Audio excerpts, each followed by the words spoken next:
मी अरुण घोडके. शिवचिंतन. इसवी सन 1610मध्ये कृष्ण यादव यांचा शिष्य कवी मधुकर याने नाशिक येथे कथा कल्पतरू नावाचा एक ग्रंथ लिहिला.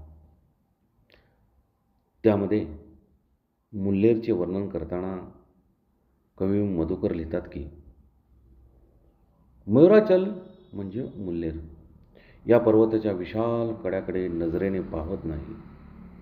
काळेकुट्ट भिंतीसारखे अतिउंच असे ते कडे पाहून घेरीच येते.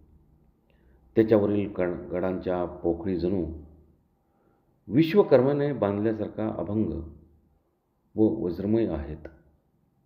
त्याच्याभोवती अनेक वृक्षांच्या रांगा असून त्यांच्या कवेत पीत, कृष्ण, हरित, पिंगट इत्यादी अनेक वर्णखचित पल्लवामुळे त्यांना अवर्णनीय शोभा आलेली आहे.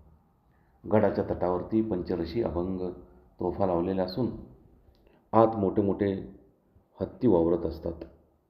या गडावर अनेक प्रकारच्या औषधी वनस्पती आहेत. मोठमोठ्या शिळा सहज वर उचलण्यासाठी इथे यंत्रेही ठेवलेली आहेत. तटाच्या आतमध्ये भिंतीला लागून गडाची रक्षण करणाऱ्या सैनिकांची घरे असून तिथे शूर सरदार रात्रंदिवस पहारा करत असतात.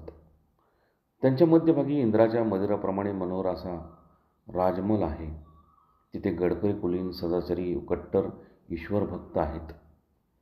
गडावर राहण्यासाठी तिथे अमृतासमान मधुर पाण्याचे तलाव, टाक्या, विहिरी बांधलेल्या असून धनधान्ये भरपूर प्रमाणात आहे. बहुत काय बोलणे. राम, कृष्ण, हरी.